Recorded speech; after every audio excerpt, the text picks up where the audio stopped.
WDAE. The home of your Tampa Bay Rays. We are 95.3 W237CW Pinellas Park, WRUB HD3 Clearwater, and the mighty AM 620 WDAE St. Petersburg, an iHeart radio station.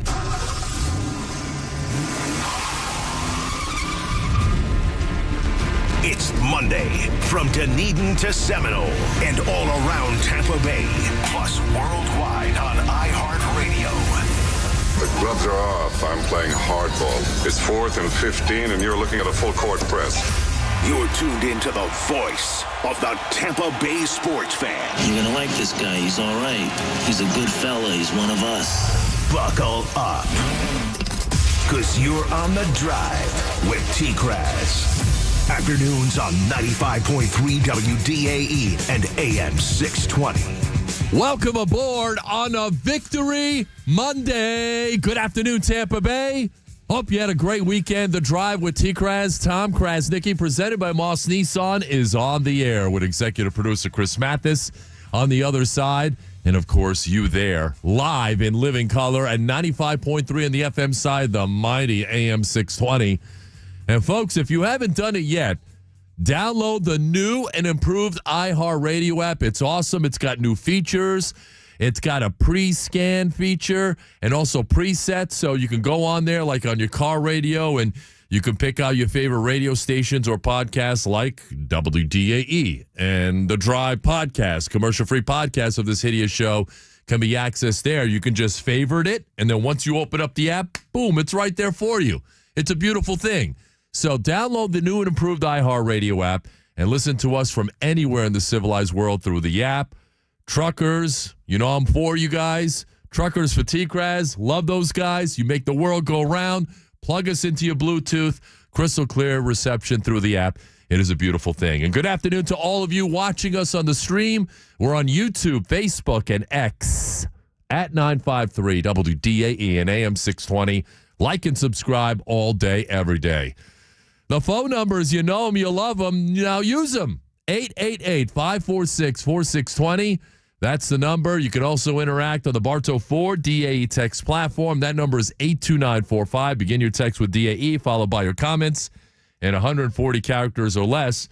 So they make their way here. And all guests will appear via the Central Florida Behavioral Health Network DA hotline. Learn more at cfbhn.org. It's exciting! It is exciting. It's an exciting day. It's Victory Monday. The Buccaneers are back in the playoffs for a fifth consecutive year. We're going to talk about it. Sara Walsh of the NFL Network, Gulf High School's own. She will join the program coming up at 4:05. So she was at the game yesterday. We'll get her thoughts on everything that took place before the game with the Duck making an appearance. It was a Duck, not the Duck, courtesy of Ryan Jensen, Big Red. And then everything that took place during the game. First half was ugly. It looked like pending disaster. Second half, it turned around in a big way. And then, of course, magic in the last minute of regulation. And then, of course, everything that happened post-game. Sara Walsh was there. We'll talk to her about it at 4:05. And then a lot taking place over the weekend. The good, the bad, and some ugliness, too. And that is coming up at 4:30. We'll be here until 5 o'clock, and then it's Buccaneer Total Access, so it should be an interesting one, right? Not at this time. Not at this time, but at 5 o'clock, Bucs Total Access will be coming your way. But between now and then, you on the phones, you on the text platform, so much to talk about. You know, I was here for an extended edition of the Overtime Show yesterday because of how that game played out. We were on the air for more than 3 hours on the Overtime Show, which is great. We had a ton of phone calls. A lot of Bucs fans were happy. You know, I was happy. I got emotional. I got to be really honest with you. Right after that game ended, and when I saw what the Bucs coaching staff did, after the defense forced the turnover on downs, they put Mike Evans back out there with the offense. They knew that he was on the cusp of history and that he needed 5 more yards. And I'm telling you, that will not go unlooked by guys in that locker room. There was still some people out there, Todd Bowles, let's fire Todd Bowles. Of course, I was getting down on necks when the Buccaneers were losing. And look, certainly at the half, if that game would have played itself out and the Buccaneers would have lost, then that's a conversation. And I'm here to tell you, that ain't a conversation now. And one thing that most of you don't realize is the level of respect that those guys in that locker room have for Todd Bowles, because this team has never laid down. There has never been a lack of heart or a lack of hustle or a lack of effort with this team. That's bogus. That happens on other teams that want to get their head coaches fired. Doesn't happen here, and it hasn't happened here. But those players in that locker room will absolutely remember that moment in the fact that this coaching staff and the organization went all out to get Mike Evans one of the more hallowed records in NFL history. Players will remember that. That's respect, okay? For a guy like Mike, who's been there and done that, he's a Hall of Fame person and a Hall of Fame player as well. The Buccaneers did what they had to do. They're in the playoffs, 4 straight division titles. Now, what's next for the Buccaneers? That is the theme of our opening drive. Start the engine. Gas to the floor. Here's the opening drive. For a while there, it looked like the Buccaneers were headed for disaster, like the Titanic, right into an iceberg. And in the first half, there were missed tackles. There was a lack of execution. I think the Buccaneers were playing extremely tight. The Saints were not. And look, I got to give credit, and we're going to try and get him back on the show. Darren Rizzi has done an exceptional job with that team, considering what he has to work with or not have to work with. I mean, that was a skeleton crew, especially offensively, that was out there, and that's probably not a good look for the Bucs defense the way Spencer Rattler looked in the first half. I mean, he was exceptional in the first half of that football game. The Buccaneers did not have much in the way of answers. Their tackling was not very good. Spencer Rattler was 21 of 28 in that first half. It was pathetic. Absolutely pathetic. And for a half, absolutely. Todd Bowles is in charge of the defense. He was doing a dreadful job in the first half. But at the half, something took place. Now, here's Todd Bowles. He was asked about it after the game. Were there a few choice words at the half? Todd Bowles downplayed it. Here's the head coach. They weren't so much choice words. They were more or less what we have to do to win and what they were doing to us and what we were going to adjust to and what we had to do. It was going to be a fight, and we understood we'd be down by 10, and we were getting the ball back, and we had to get some stops for the offense, and I thought they did a good job, obviously, with the drop punt and the turnover, holding those guys right there, getting just 3 points out of both. So they came alive in the second half, and they calmed down. That's the biggest thing. And look, he had a number of guys playing back there. And look, I thought Josh Hayes, he struggled some. The Saints were going after him a lot in the first half. Dante Pettis' touchdown came on his side of the field. But you know what? I give that kid a lot of credit because he hung in there and he played tough. And if you looked at the stats at the end of the day, he ended up leading the Buccaneers in tackles with 11. Josh Hayes. So, yeah, he did not have some great moments, but he fought through it, and that's what this game's all about. Yeah, you're going to get knocked down every once in a while, but as a young player, especially when you play corner, you got to have a short-term memory. You got to forget about things, and he was able to do that. I'm not saying he's going to turn into some great player, because I think I mentioned on the Overtime show yesterday, and I know we'll have plenty of time to talk about the offseason, what the Buccaneers need, and they'll certainly need upgrades on the defensive side. Corner is going to be one of those positions of need. Just telling you right now. But I thought Josh Hayes fought his ass off yesterday. He really did. And Yaya Diaby, right after the Buccaneers signed Shaq Barrett, I mean, that was a shot across the bow of every single edge player on this Buccaneer team. And if you go back to last weekend against Carolina, Yaya had a sack. Chris Braswell had a sack. Anthony Nelson had a sack. JTS had that block punt that was returned for a touchdown. And then yesterday, I think I saw the Yaya Diaby that I was expecting to see really all season long. Maybe the high ankle sprain has been a factor. But he had a sack for the second straight game. He also hit the quarterback 4 times. And he had 4 tackles for losses. That was a heck of an effort by Yaya Diaby. And the Buccaneers are going to need him in a major way this week against a very mobile quarterback in Jaden Daniels. So, a good sign. Last 2 weeks, Yaya Diaby is starting to play better. There's an uptick there with that guy. And the Bucs are going to need him, certainly, for the playoffs. And here's one thing I'll say as well. And we'll talk about Mike and throw more bouquets at him in a matter of moments. But Baker Mayfield is something else, man. The dude, and I know this is a family program, so, earmuffs, kids, earmuffs. For what I'm about to say, he's got balls big enough to fit on a dump truck. And he showed it again yesterday. Tough, resilient, leader, comes up with big plays. The big scramble that caused that little scuffle, I thought that ignited the team. He had 68 yards. I mean, he had some big scrambles. I mean, the throw he made on 4th down to Jalen McMillan was perfect. You could not have walked up there and handed it to Jalen McMillan any better than that.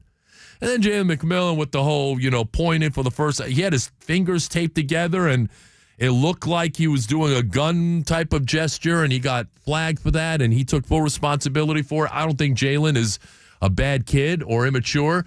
He took ownership of it. And you know what? Again, like Josh Hayes, you forget about the bad plays, and you just continue playing. And he did. And guess what? The toe tap for the touchdown took place just a few moments later. Jalen McMillan is a baller. And here's another guy from a great draft class. Now, this 2024 draft class is going to go down as one of the better ones we've seen in recent memory. And look, the Bucs have had some really good ones in recent years. But you're talking about from the first-round pick in Graham Barton to, Braswell's played in every game. He's starting to come along. Tyke Smith has contributed. Good player.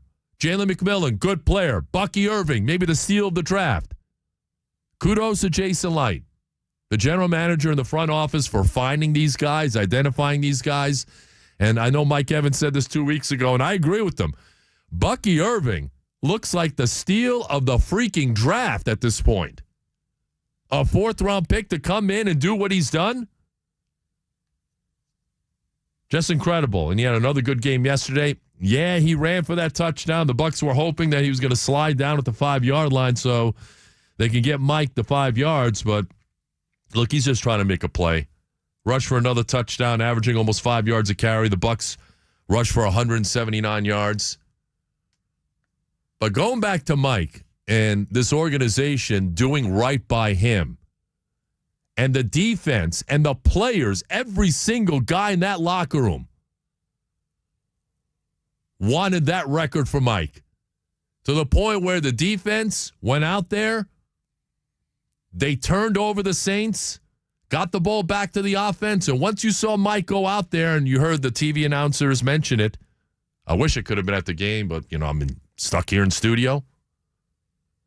Here comes Mike Evans, and you knew that they were going to try and get him that record, and they drew up the perfect play. And after the game, Mike Evans talked about that said play that got him the record.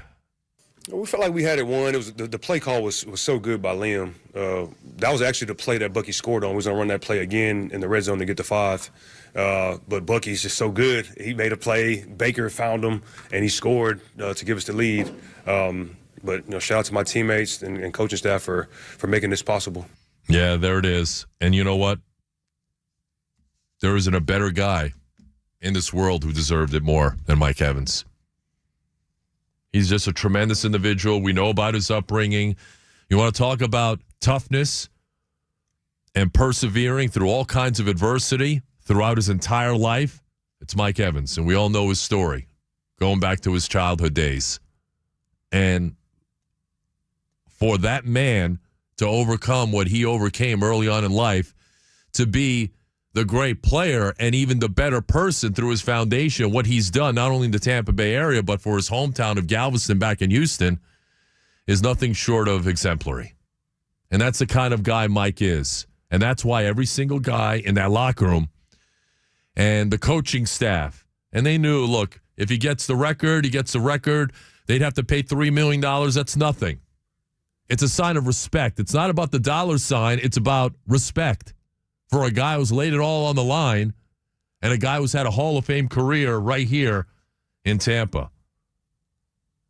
The guy's a phenomenal player. He really is. And a phenomenal person as well.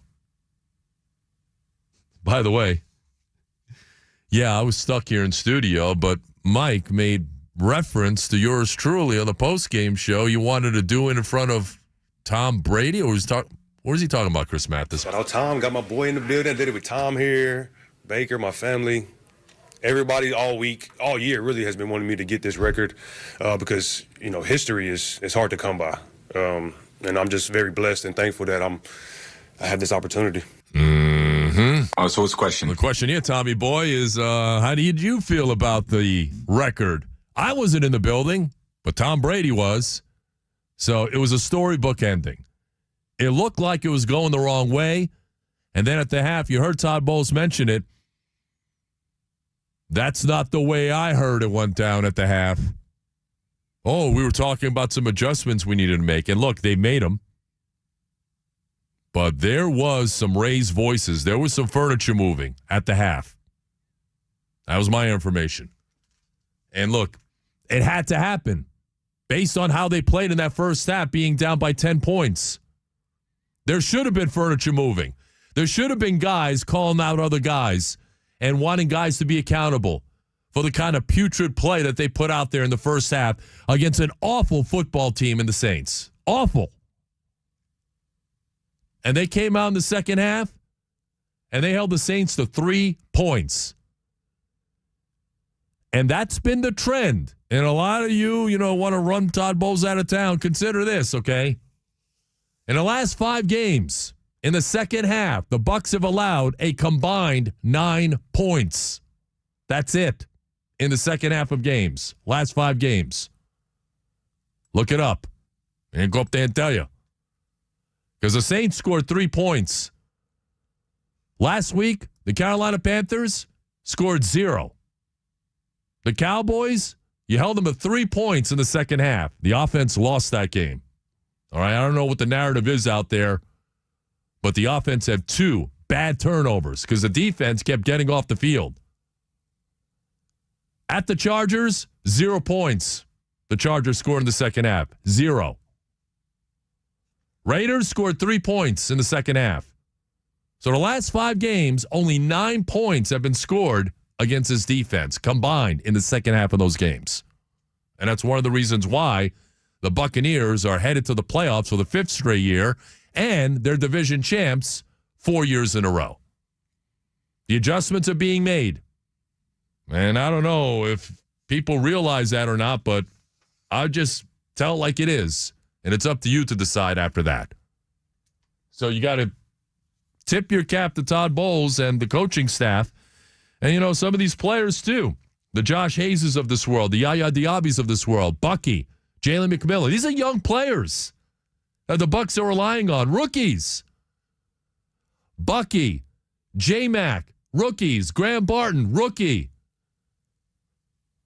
Devin Cope had a couple of big catches last week and again yesterday. Rookie. The 7th round pick.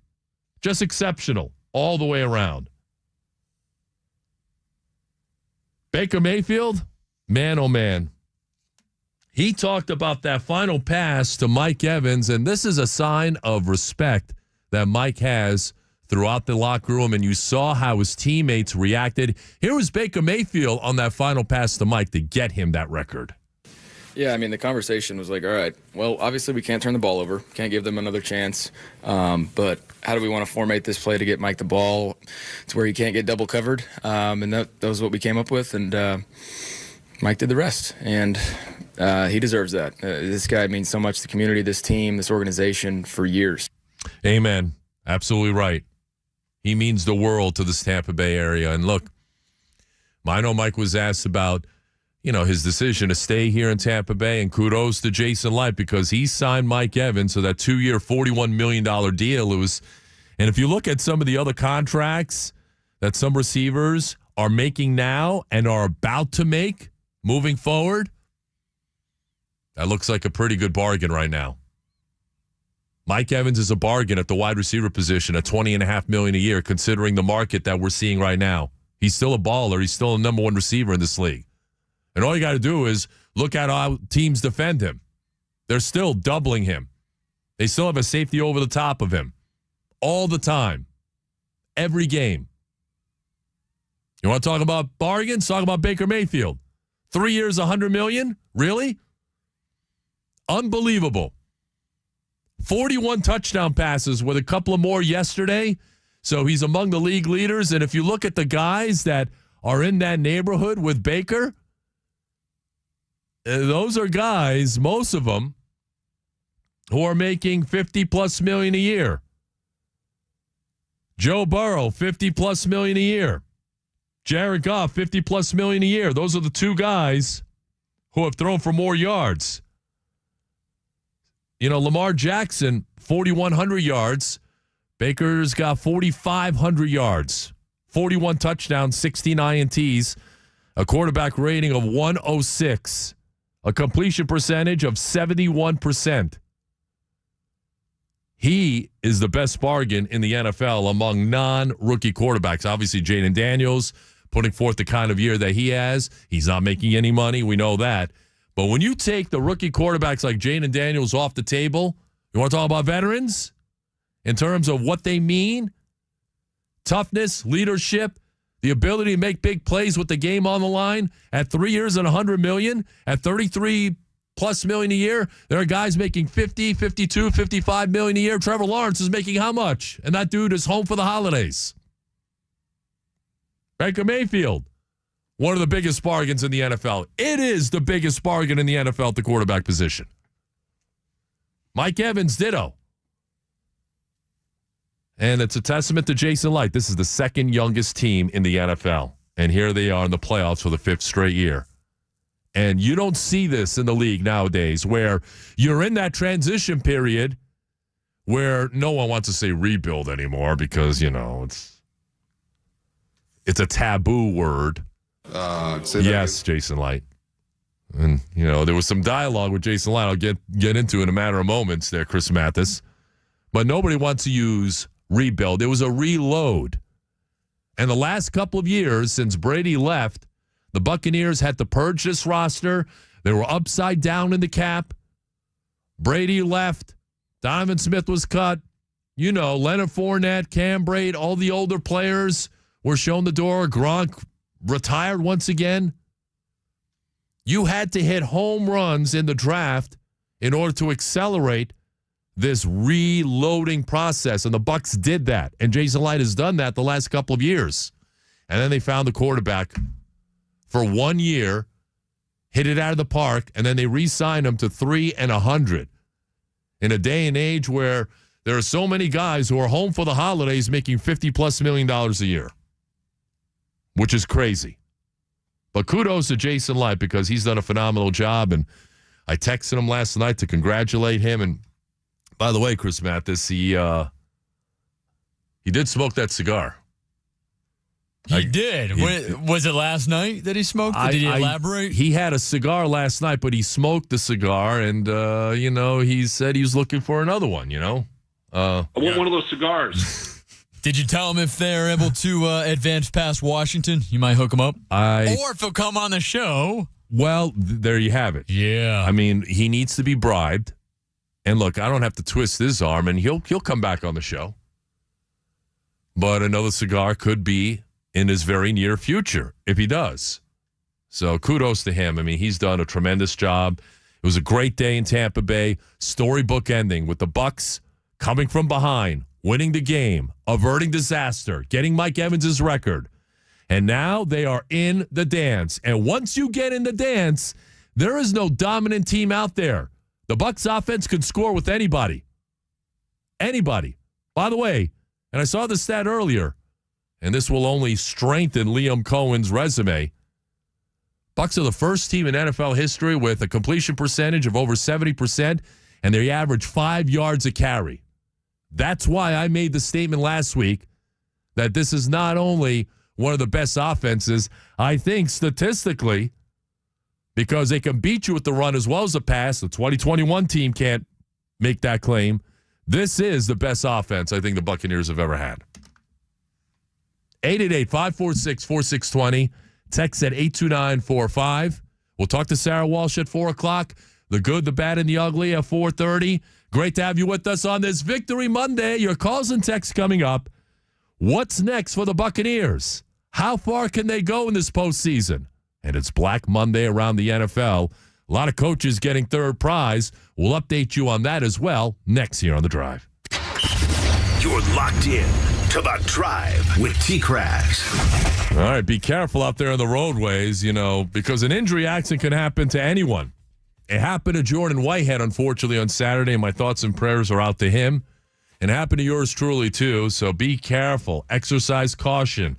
And by the way, a message for Jordan Whitehead, because I know he was involved in that accident on Saturday morning on his way to the facility. He's out for the rest of the year. May I recommend to you, Mr. Whitehead, that you call the offices of Catania and Catania. They're representing me. They would be more than happy to represent you after your mishap over the weekend. Why? Because they've been at it for 30 years. They don't get paid unless you get paid. And they've been getting a lot of money for their clients. Almost $1 billion with a B has been recovered over the years for injury victims like you, like me, and maybe like Jordan Whitehead. So get on the phone, give them a call, tell them I sent you. It's Catania and Catania at 813-222-8545. That's 813-222-8545. Or get a free evaluation of your case online at Catania and Catania.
Strap in and buckle up.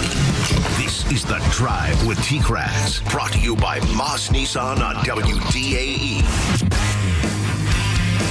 Oh, it feels great. You know, we went through a lot of ups and downs this year, a lot of injuries. Guys fought hard. We went through a hurricane, by the way, and with a lot of guys missing on both sides of the ball, it's even more gratifying throughout the year for us to come out on top this way. Todd Bowles of the Buccaneers headed for the postseason. 4 straight division titles, 5 straight playoff appearances. Next Sunday night, right here in our own backyard at Raymond James Stadium, Buccaneers against the Washington Commanders. Welcome back on this Victory Monday, 3:34 on your ride home. The Drive with yours truly, TKras, Tom Krasnicki. Chris Mathis on the other side. Monday morning quarterback here on WDAE, presented by Band-Aid. For every ouch, oops, and uh-oh, there's a Band-Aid band product that's best for you. Be wound care prepared and make sure you're covered with Band-Aid. Your call's coming up. Sara Walsh at 4 o'clock. The good, the bad, and the ugly at 4:30. Some of you commenting, boy, you guys are never satisfied, some of you. Boy, if you can only get them ready to play in the first half, why is there a need for halftime adjustments? You obviously don't know the game of football. Because you could scout an opponent, and this happens all the time. And then all of a sudden on game day, they throw something at you that you haven't seen on tape. I tried to explain this last night. At least in the last 5 weeks, you've seen a coaching staff being able to adjust to what's being thrown at them. 9 points combined in the last 5 games. And some of you are not satisfied. This team has just won the division title for 3rd straight year, and people still looking to fire Todd Bowles. It's nonsense. It really is nonsense. But let's move forward. The Washington Commanders. You better throw the opener out the window because this Washington Commanders team looks a lot different. They're a lot better. Jaden Daniels has grown exponentially. He can beat you with his arm as well as his legs. He's got Terry McLaurin. He has developed a wonderful rapport with Terry McLaurin, who I think is going to be a big problem this week. McLaurin has 13 touchdown receptions. And look, Dan Quinn is a pretty sharp coach. On a defensive side, I think the Buccaneers can absolutely exploit Washington on that side of the ball. But they've got good players on that side, too. A lot of veterans. Dante Fowler, a lot of veterans, and Deron Payne. Jonathan Allen, there have been some injuries there. Bobby Wagner, that's Levante David's good friend who came out the same year. Yeah, you could say that. We did. I did say that, Levante. Good luck this week. Levante David and the Buccaneer defense will be up against it, against Jaden Daniels, who is a remarkable talent and a guy the Buccaneers have to account for. There's no question. And I think Terry McLaurin's going to be a problem. And I don't know if Jamel Dean will be back this week. Zion McCollum has raw physical ability. I don't know if he can take McLaurin one-on-one. McLaurin's going to be a problem. But I think offensively, I think the Buccaneers are going to be a problem for Washington. I think the Buccaneers are a problem for everybody. The Bucs can play with anybody in this tournament. Anybody. Because of what they can do offensively, how versatile they are, and how Liam Cohen schemes up plays, and how Baker Mayfield executes those set plays. You know, I'm watching this game yesterday, and Baker, in some of the biggest moments of the game, and we've talked about this for several weeks, how he gets out there and runs, and there's nobody there. When are these teams going to learn their lessons? Where are those halftime adjustments on the other side, by the way? You got to have a spy. You got to have somebody shadowing Baker now because that's part of his game. He can get out there, he can scramble, and he can do a lot of damage. And some of the biggest plays that were made yesterday were by Baker's legs and his toughness and igniting his team. Boy, oh boy, what a player. Black Monday. Why do they call it Black Monday here? It started yesterday. Gerard Mayo fired by the Patriots. right after their game yesterday. And the reason why... Third prize is you're fired. And I explained this last week, Chris Mathis. Did I not say this? Because of who is available out there, you're going to have owners with itchy trigger fingers. And Bob Kraft, and I talked about this last week, when he saw the Jets interviewing Mike Vrabel, he's like, oh, no. We can't let Mike Vrabel, a Patriot legend, and a proven coach, by the way, and a winner, we can't let that guy go across the street to the Jets. And I think that's why Gerard Mayo was fired. Doug Peterson, no surprise there. I am surprised that the Giants and John Mara, their owner, along with Steve Tisch, I'm surprised that they kept Brian Daboll and Joe Schoen after everything that's happened the last couple of years, after they badly mishandled the Saquon Barkley thing, and we saw it unfold on Hard Knocks, and the whole situation with Daniel Jones. Look, Brian Daboll had initial success, but in the last 2 years, the Giants have gotten worse. Not better, worse. And they're holding on to Daboll, and they're holding on to Schoen. I was surprised by that. And I think you're going to see even more coaches get the axe. I think Mike McCarthy's not going to make it. His contract is up anyways. Antonio Pierce met with the media. Is like, oh, I don't know what's happening, but I'm still here. I don't know why the Raiders would keep him. Look at the division that they're in. Look at the other coaches. Andy Reid, who is the number 1 seed, and he's got a bye now, and you know how great he is off the bye. You got Andy Reid, you got Jim Harbaugh, and you got Sean Payton in your division.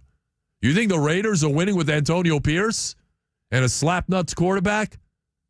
That ain't happening. By the way, Tom Brady now has some input as to what's going to take place there.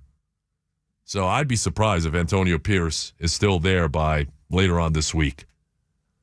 But there are lots of teams, by the way, conducting interviews. The Jets are interviewing everyone under the sun, including, by the way, they have requested an interview with Buccaneer assistant GM Mike Greenberg, who grew up a Jets fan, originally from New York, and now he's getting an interview with the Jets for their GM opening.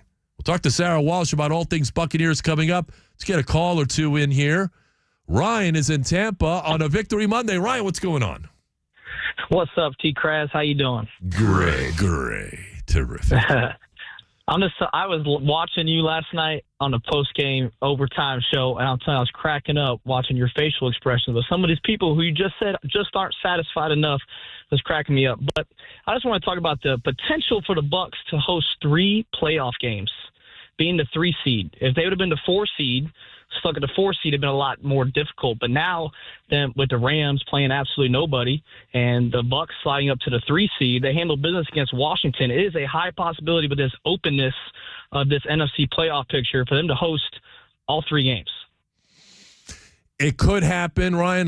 Let's take it one step at a time, and I appreciate the phone call. And I think you were the guy who texted that in last night. And, yeah, I do tend to make facial expressions, and I have to be more mindful of the fact that now I'm in front of a camera. But it was quite the very entertaining ride on the overtime show last night. It really was. But I had a dream last night, and I'm not joking.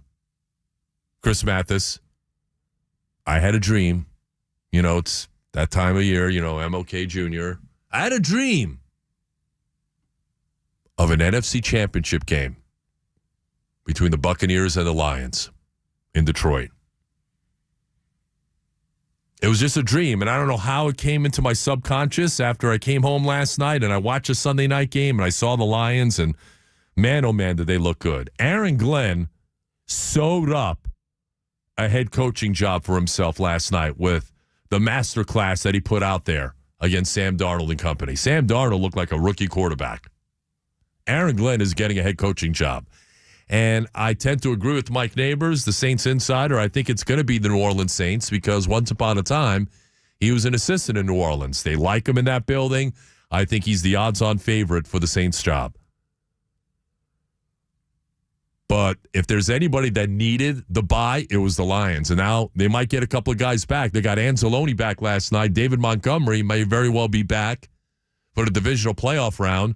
They're getting guys back. The Lions, all of a sudden, again, are very dangerous. But I don't know. Last night, I was just trying to cool down after the day's events, and I just had this dream that popped up in my head in the middle of the night that I was in here talking about an NFC Championship showdown between the Bucs and the Lions. It's exciting! It would be exciting.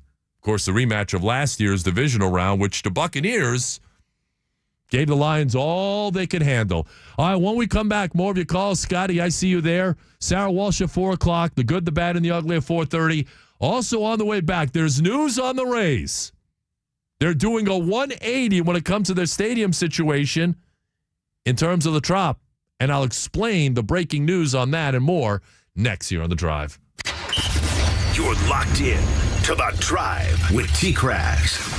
Man, oh man, I was on the Hard Rock app yesterday, and I tried a parlay. Unfortunately, it didn't work, but I've hit on some parlays in recent weeks. We have our Game Day Locks scheduled segment there on Countdown to Kickoff, and I had Bucky Irving with a touchdown. He did get a touchdown. I had Jalen McMillan finishing over on the receptions, and that actually happened as well. Look, January's here, guys. The biggest college games of the year are taking place this month, obviously, with the college football playoff. It's the NFL playoffs as well. The Hard Rock Bet. You got to download it. You got to get on it. You got to get some sweet action on there as well, as I am doing. And look, it is a beautiful thing right now on the Hard Rock Bet app. And they have these profit boosts available for these, these parlays, these 5, 6, 7, 8-leg parlays. I had a 7-leg parlay, unfortunately, that fell short yesterday. If football's not your thing, the MMA, you can wager on that. How about college basketball as well? And Hard Rock has all the action for the pro football playoffs as well. So get on it. It's the Hard Rock Bet app. Download it right now on your smartphone or your iPhone. It's offered by the Seminole Tribe of Florida. Must be 21 plus and physically present in Florida to wager. Terms and conditions apply. Concerned about gambling?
Windows from Reese Windows and Doors are installed in just 6 to 8 weeks. Visit reesewindows.com.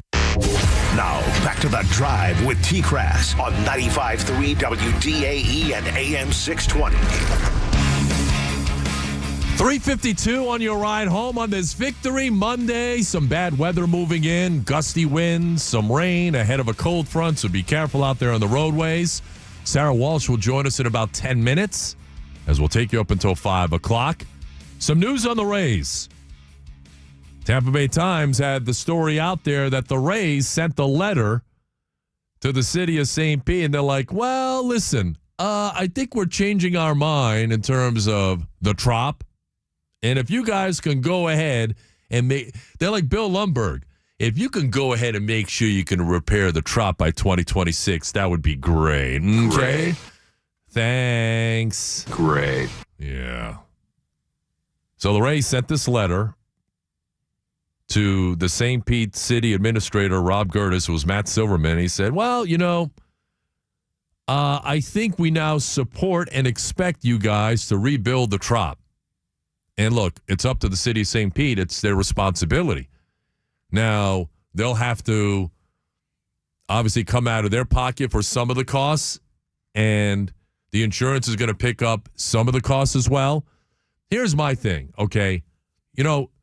Stop messing around. Stop meandering. Stop, lily-gagging. I mean, we are wasting too much time here. If you think you're going to repair the Trop, then repair it and do it now. Because if you want it ready for 2026, that's coming around the block really fast. And I think the reason why the Rays are doing this, and I haven't talked to them in a while, but I think the reason why is they know they're going to take a hit in revenue by playing at Steinbrenner Field. If they're going to get back to somewhat normal revenue levels, they know they've got to get back in their home, which is the Trop, until they can figure out when they're going to break ground and build this new monstrosity of a stadium. And look, everyone has checked all the boxes. It's been approved.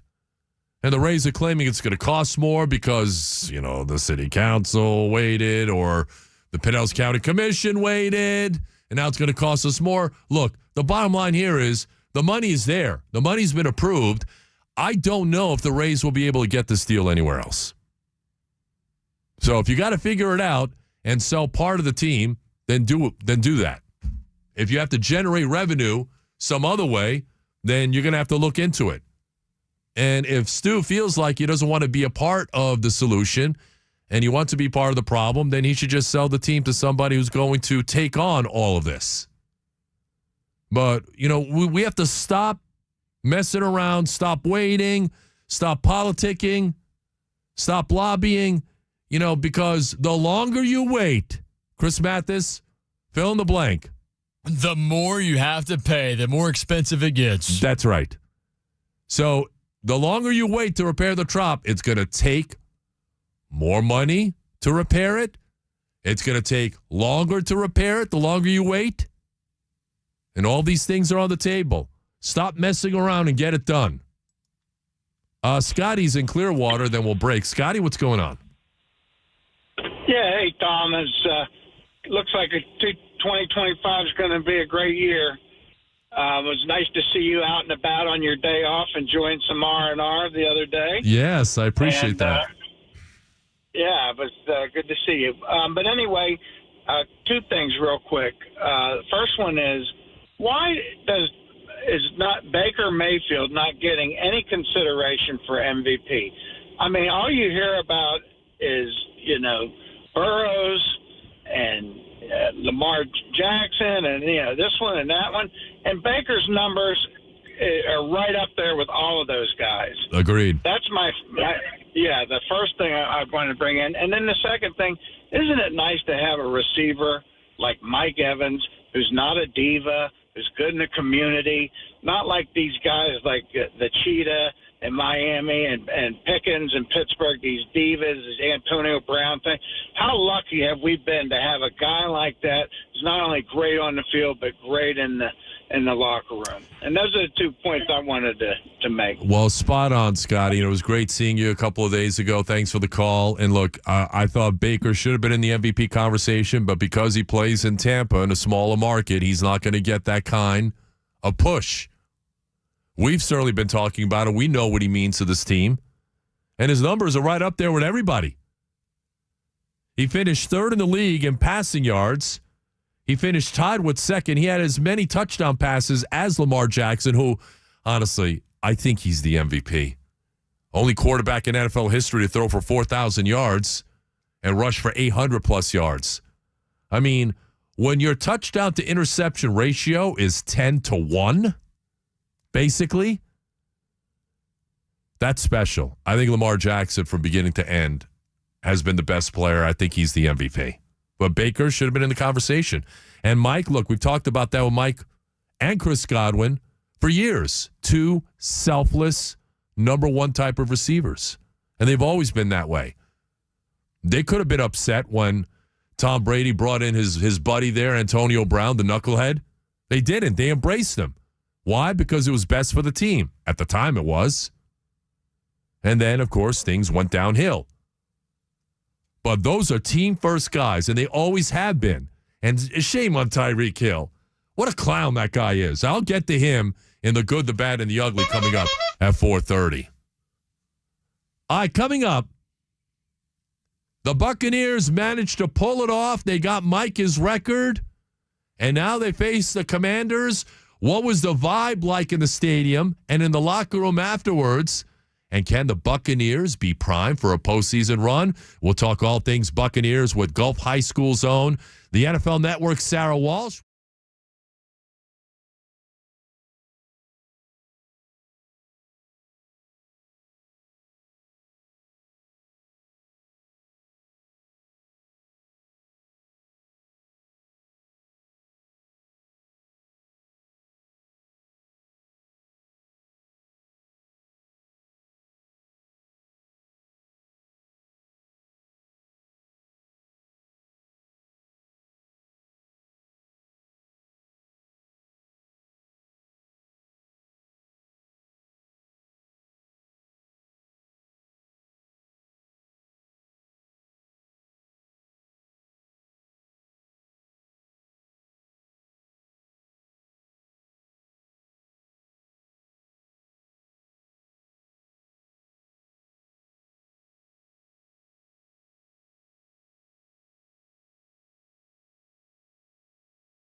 an iHeart radio station.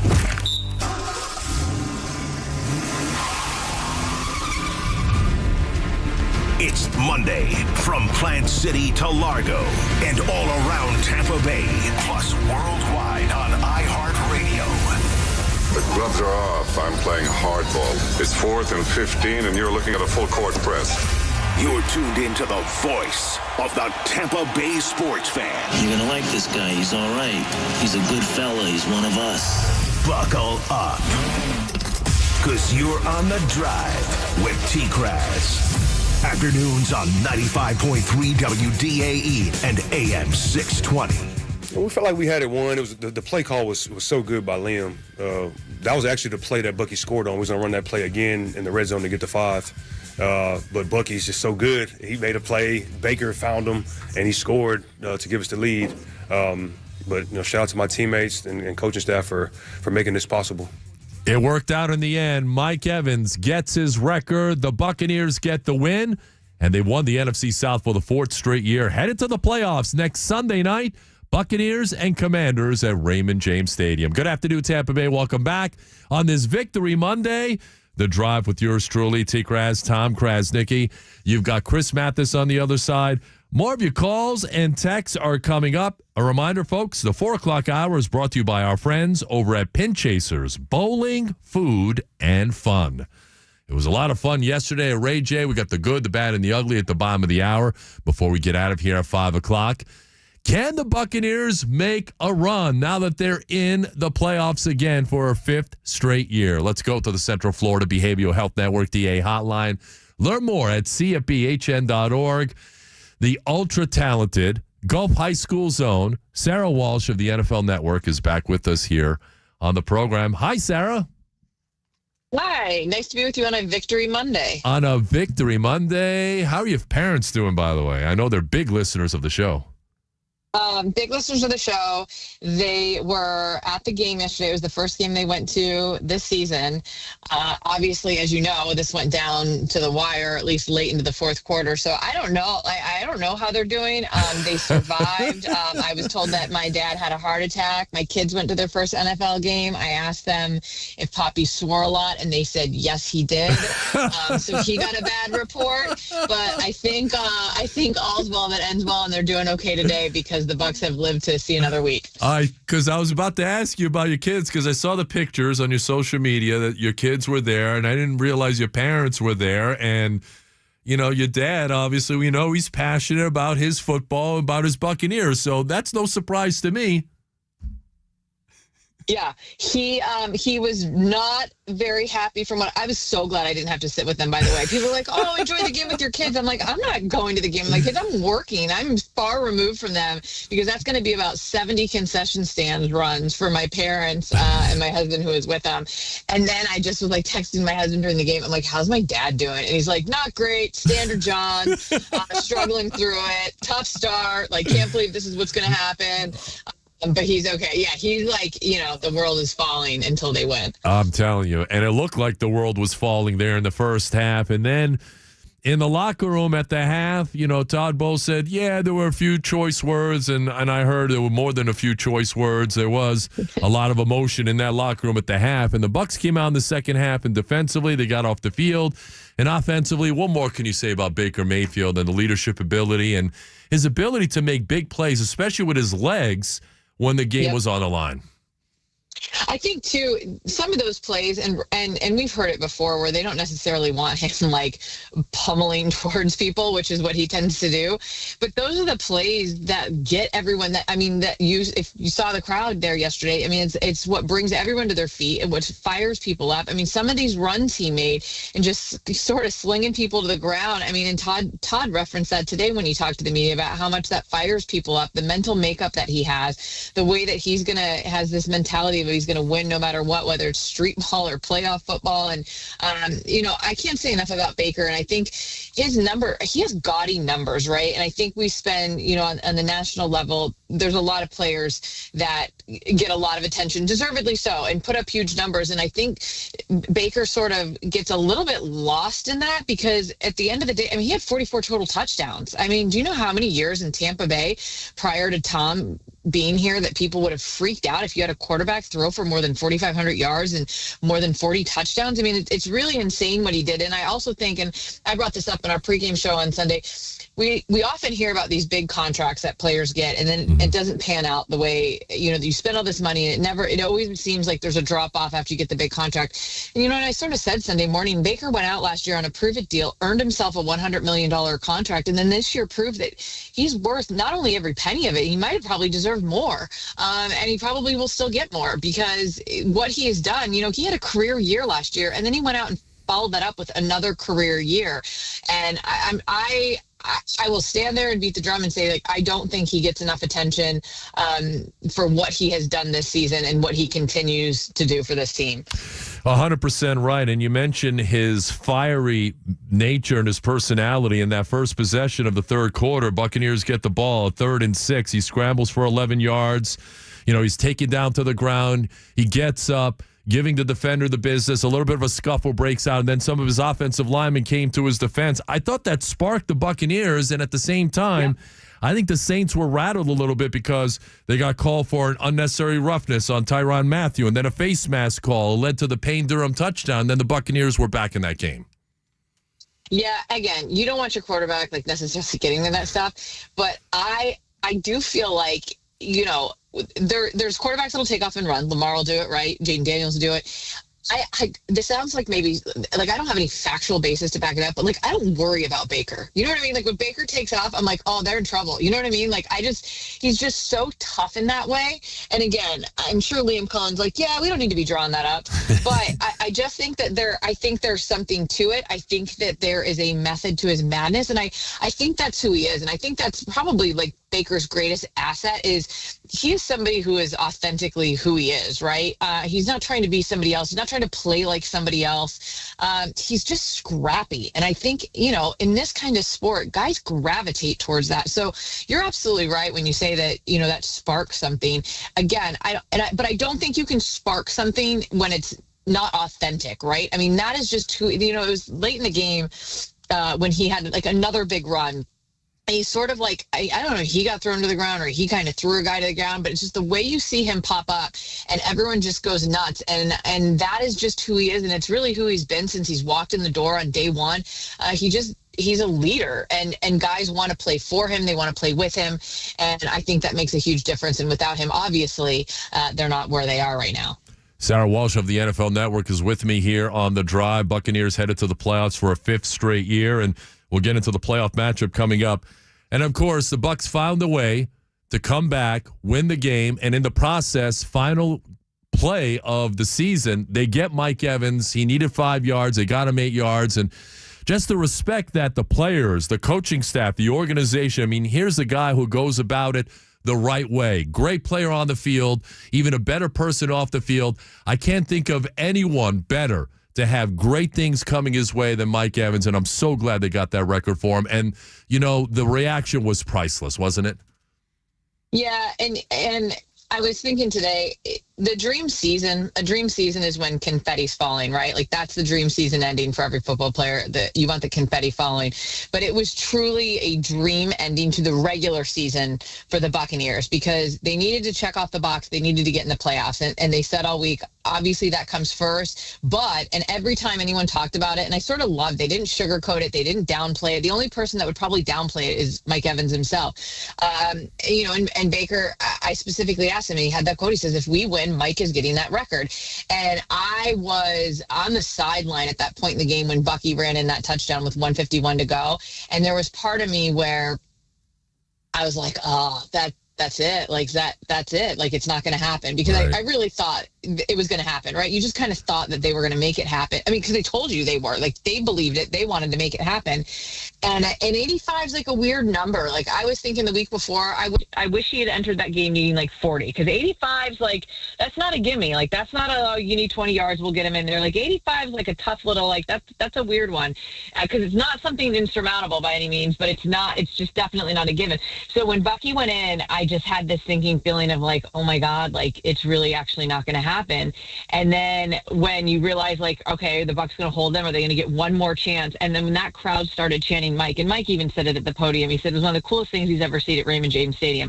And this is a guy that's won a Super Bowl at Raymond James Stadium. But to have the crowd, and Tristan Wirfs, I remember afterwards in the locker room, said everyone in the world knew where that ball was going. And that's what's also so cool about it. Like, everyone knew, and they were going to make it happen. Although I will say the angle I was at, because I was kind of like right next to the Bucs on the sideline, so you're not looking at it like a TV. I'm not seeing the exact like where he's going to hit 5 yards. I knew he caught it. I knew it was probably right on it, but I wasn't 100% sure from where I was standing that he got it. And when he stood up and spiked the ball in the way he did, I was like, oh, there it is. Like, yep. And the whole place, just the moment of that entire place, like wanting this guy to get this so badly, and him to be able to do it on the final play of the game. And I loved on the Jumbotron, they went to his suite and you saw his wife, Ashley Evans, up there celebrating. I thought the way that they orchestrated everything was just so well done. I know that they didn't plan to orchestrate it on the last play of the game, and it would have been all nice if they would have just wrapped it up in the first quarter. But when you want to talk about dramatics and things that, bring out emotions in people in sports, like it could not have been done in any more of a dramatic fashion, and you couldn't have asked for a better way to send this team into the postseason. It's a storybook ending for Mike, and the Saints knew where that ball was going too, by the way. And I give them credit because they could have easily put 2 or 3 guys on Mike and not let it happen, and they didn't. They just let the play go, play out the way it was, and Mike got his yards, and that was it. They got off the field. So I'll give the Saints some credit in terms of letting that thing happen. I'm not sure how their fan base feels. I really don't care. But I was a little surprised. Were you surprised that the Saints let it happen too? I thought they played him really tough the whole game. I don't know where they were in personnel in terms of like yes, everyone knew it was going to happen there, but I didn't take it as like they gave it to him kind of thing. Mike even referenced it after the game that, the entire game they were calling out where he was, that they were, doing everything. And then there was, of course, the one that Baker missed him on that would have wrapped it up and probably been a touchdown. Mm-hmm. So, no, I don't think so. I think like looking at the after effects of, I don't know if it's irony, I don't know if it's fate, but to think about how many battles he's had with the Saints and Marshawn Lattimore, and now Lattimore's not there. And now Lattimore could be there in a couple of days playing with Washington. I think that's a really interesting storyline this week if the Commanders can get him back, because here's the old nemesis again. And he got his record, and he reached the milestone, and here comes this guy back again, because those two have had some battles over the years. And I know Washington would love to get that guy out on the field to handle Mike. So I think, like, I sort of turned the page and started looking at that and thinking, like, this could be really interesting. Like, how's that going to shake out? So I don't know. I didn't take it as like they gave it to him. I didn't take it that way. But again, I took it as the Bucs drawing up a play that was smart and that was going to get it done.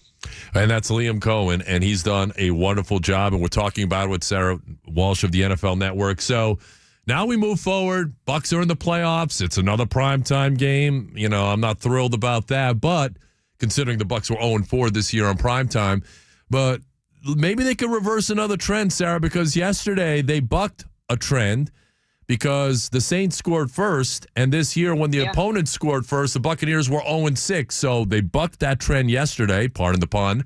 Maybe they can buck this whole primetime thing this weekend. I think the Bucs will be ready to play. If Marshawn Lattimore's out there, by the way, him against Mike Evans, I mean, that's must-watch TV right there. What's even crazier to me than that primetime stat that I didn't realize until someone asked Baker. So the Bucs had won and come from behind fashion, but that Baker had never won a game in his career, being 10 points down. Did you see that one? I did. And it was some astronomical number when they asked 0-43. 0-43 is what I saw. Yes. That's what I saw, and I didn't even want to say it out loud on radio because it's one of those stats, and I'm like, that can't be right? Is that right? Like, how could he have been in that 43 times and it never just bounces your way, like even on accident? And when they didn't say 0-43 when they were talking about him, but even without saying that, I was like, no, in all the years he's played, because like 10 points down isn't like, it's not 20 points down. Like that's very doable. And so I was stunned by that. I don't think he knew that when he answered the question. And that was really surprising to me. Not only that the Bucs hadn't come from behind. For so many years, I felt like we had talked about they needed to start faster and better, and they have started faster and better. And so they weren't in that position a lot, or they just didn't come back. That's surprising to me more so than the primetime thing, because that's a smaller sample of them playing this year. But look, that stuff, at some point it always changes, right? Like, I go back to like the old days here. Well, it didn't used to be old days, but now I feel really old. Back when the Bucs, the whole thing about the weather game and they could never win, and then Rondé goes up to Philadelphia and changes everything. And that stuff all changes at some point. So hopefully for the Buccaneers and for my father's heart rate, like, the primetime thing isn't an issue. So I'm glad you brought that up. All right. As we close this thing out, will your dad be at the game on Sunday night? I don't think so. He's very stuck in his ways. So he's got like a routine of how he's doing this at home. My parents, they have their certain people over. They're very in their ways about watching this game. He also is the person that he rewinds the plays over and over again. So the Bucky touchdown, that'll get rewound 15 times. And now the game's already ended, but he's still back on he's very fickle about all that stuff. So he's that guy. So you don't want to watch a game with him. It's not fun. My mom hates it. It's not fun. And then he had been to some games that recently where, not this year, but where they'd been rolling. And then I'd send him to a game and it would just be terrible offensive performances. But I felt strongly this was a safe one to send him to. This is easy. This is going to be a no-brainer. They're just going to punch the ticket. It's going to be a great experience. And then I got a little nervous. And I'm like, oh my God, this is my fault. I sent him to this game. This is my fault. This is all going to fall apart, and this is going to all be on me. I'm going to have to get up on the podium after Todd and be like, I'm so sorry. I sent my father to a game. It hasn't worked out lately. No, so I think I could be speaking out of turn and I could be wrong, but I feel very confident he will be at home. And then again, part of that routine, TKras, he listens to you after the game, especially after losses. He's like, oh, TKras is going to be so mad about this. So yeah, you're part of the routine. If he's at the game, he doesn't necessarily hear what you're saying right afterwards. There's a whole method to the madness. I'm part of the problem, is what you're trying to tell me, with your dad being as fiery and as passionate as he is. So I don't know. Yeah. Well, I can't do anything about that. All right, one last question. Yeah, what you got? Did you see the duck, from 2 weeks ago, the duck 2 weeks ago? Yes. And Ryan Jensen brought in the duck, yes, or a duck. Can't be the same duck. Yeah. No, yeah, I saw the duck. I was there. Yeah, I saw the duck. Yeah, cute moment. I missed the touchdown because that's when I spotted the duck, the Russell touchdown, because I was like, oh my God, it's a duck. And I was looking at it and zoomed in from where I was. And then I was like, whoa, how'd this guy get in the end zone? However, let me say this. Okay, yeah. It's cute. It's cute that Ducky rhymes with Bucky. I get it. But we're also acting like a duck in Florida is the craziest thing. I'm like, it's not. They do fly, and it's not like a dolphin wasn't on the field. Right. I don't know. It's we're a stadium full of people that act now. Granted, the duck was on the field. This happens in baseball all the time. It wasn't a gator on the field, so it was cute. But I don't know if I'm one of the insane duck people, if that makes sense. I'm okay, it's cute, it's funny, and then I'm all right. I'm good. I don't know. I haven't seen a duck at a Buck game in a very long time until that happened 2 weeks ago. And then, of course, the block punt happens seconds after this duck shows up out of nowhere. So, and then it kind of took on a life of its own. And then the Buccaneers social media department went crazy with it. I'm okay with it. Yeah. I'm okay with it. Well, here's another thing I thought of. So if everyone's wild about this duck, this occurred to me, and I said it next to my producer that I was sitting with, and I'm like, it's not hard to get ducks here in Florida. They have them at, someone brought them. I had a kid's birthday party, and we had a petting zoo thing, and they had ducks. If you want to make the crowd go wild at halftime, why didn't they just let a couple ducks wander out on the field? I mean, I wouldn't put them on the field to play when they're playing. Why didn't they bring out some ducks at halftime? People would have lost their mind. Well, here's the thing, Sarah. You got to have a duck in the building on Sunday night now. Now, a duck shows up 2 weeks in a row, 2 wins. The duck's got to be there on Sunday night. or a flock of them. That's it. That's it. You know what I'm going to do? I'm going to text my producer after this radio hit, and nobody else better take this idea. I'm going to ask him to go get me a duck for my live shots. I'll probably be at the Bucs Stadium Saturday and Sunday. I'm going to ask someone to come up with a duck for me. If anyone listening has a duck I could borrow, preferably one that is okay with being held so it's not going to peck me, let me know. I'm going to get a duck in my live shot. I used to, for a long time, I would always be like, what kind of animal can I get to join me just because I love, like, animals? I'll get a duck. It's fine. Done. We're on this right now. And if I come across a duck in my travels, I'll try and corral it and save it for you. All right. So, I mean, I like a pet duck might be better. Like one that's like real used to people. Because I'd have something terrible happen to me if we just get a wild one. Well, somebody just texted in. It's the luck of the duck. So we got to have a duck there on Sunday night. Let's do it. Sara Walsh, you can watch her on the NFL Network. Her parents, for some reason, are big fans of this show. I have no idea why. They are. And now I know that your dad is absolutely psychotic at Buccaneer games, which is a very interesting tidbit of information. Hey, by the way, I've done 50 hits today on NFL Network. I got another one coming up at 6:45. I guarantee you that this is the only thing they watch me, or they didn't watch it. It's on radio. They probably only listen to this TKras because they're big TKras fans. I have no idea why.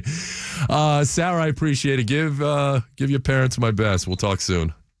Okay, find me a duck. All right, you got it. The duck. The search for the duck. Thank you, Sarah, is on. We got to get a duck or two. We got to keep this thing going, man. This is positive, mojo, however you want to call it, superstition. Ryan Jensen walks in with this duck, and I'm telling you, for a while there, the game wasn't going really well. I was like, maybe the duck thing wasn't a good idea, but something happened. Maybe that duck walked into the locker room at the half while some furniture was moving. Maybe it was moving the furniture, Tom. Did you ever think about that? Could have been. I'll tell you what, there was furniture moving at the half. And they're embracing it, too. I know we got to hit a break, but they're embracing it, too, all over the Jumbotrons, too, Tom, at the stadium. Little quick flashes of a duck. It feels like you're at the movie theater and they're trying to get you to buy a soda pop. I love it, man. It's the luck of the duck. The 4 o'clock hour brought to you by our friends over at Pin Chasers, bowling, food, and fun. It's been fun here on the show today. Want to thank Sara Walsh for joining us. Look, and I've met her parents are wonderful people. Wonderful people. Seaside Johnny and Wendy. So I didn't realize he was that psychotic. And I get that way, too, when I watch football games. But man, oh, man, he gets into it. I love it. I love the passion. Keep being you, okay? That's what I'm going to say to that. All right, coming up. Boy, oh boy, a lot happening over the weekend. I want to hear yours, too. A lot of good. A lot.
The history was able to do so, and this is going to sound bad, but I almost got a little selfish for Mike Evans, and I was more worried about him not getting the record than I was about the Bucs losing the game. And I know that's bad. I'm not going to I just said it, and it's out there. I thought the Buccaneers could figure out a way to win in the second half. I did not think they would find a way to get Evans his 1K, and that was brutal. And then, as you said, with Tyreek Hill doing what he did, and then, excuse me, head coach Mike McDaniel also having kind of an interesting viewpoint on the whole situation with Tyreek Hill was ugly, in my opinion, too. They didn't seem to be on the same page whatsoever. Yeah, there's something not right there. Something's missing all right down there.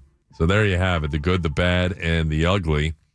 4 o'clock hour of the show brought to you by our friends over at Pin Chasers Bowling, Food, and Fun. All right, when we come back, final thoughts, the final drive, Buccaneer Total Access coming up at 5 o'clock, and that's coming your way next year on The Drive.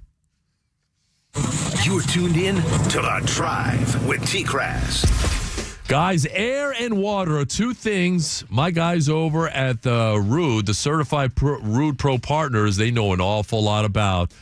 You know you can rely on Rude to keep your indoor air comfortable, especially with the temperature is plummeting, another cold front coming through. I hope your hot water is working.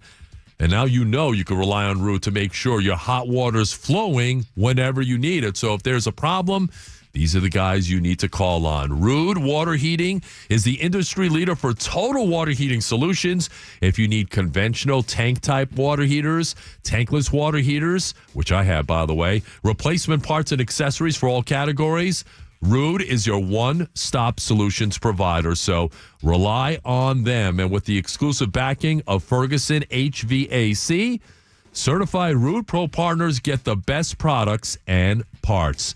Rude water heaters, they're engineered tough and built to last. So for AC and water heating solutions, if your heater's not working or your AC's not working, one and the same, or water heating solutions, if you don't have any hot water, you can connect with a certified Rude Pro partner.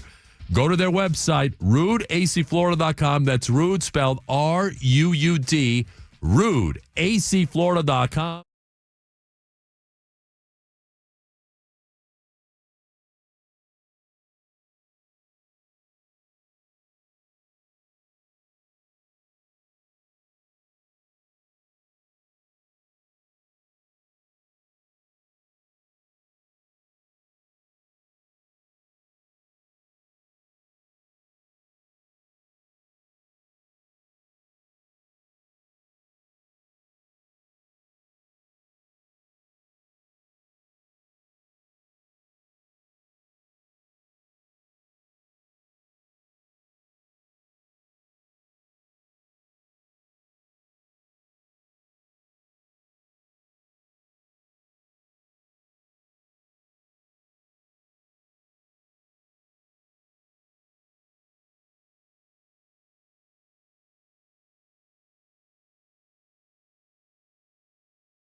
Search Reese.